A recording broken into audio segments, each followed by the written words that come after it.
In today's video, I'm going to teach you how to add Loom in Site WordPress 2026. We're going to embed a Loom video directly onto your WordPress site using the built-in editor. All you need is access to your WordPress dashboard and the share URL of the Loom video you want to display. I'll walk you through it slowly and clearly so you can follow along in real time. Start by heading to wordpress.com and open your site's dashboard. If you land on the general homepage, just navigate to your site area as you normally would. From the main dashboard, look over to the right-hand side where your site options appear. Hover over the Site section and click Edit Site. That opens the site editor, which is where we'll place the embed. Once you're inside the editor, look to the top left corner and click the plus icon to add a new block.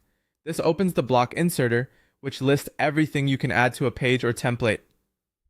We're looking for the embeds group. If you don't see it immediately, scroll down until you find embeds. That's where WordPress keeps pre-built blocks for popular services. Inside embeds, locate the Loom option and click it.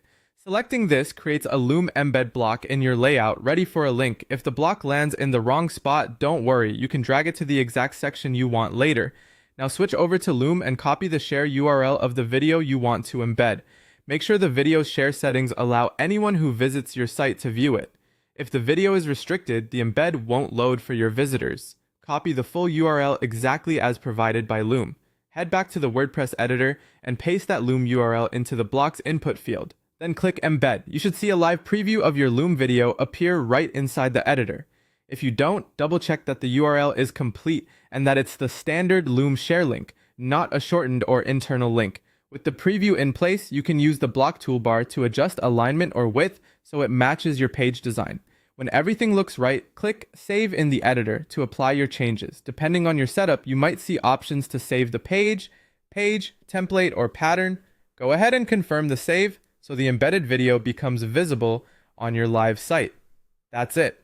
You've added a Loom video to your WordPress site quickly and cleanly using the Loom embed block. Thanks for watching and happy building!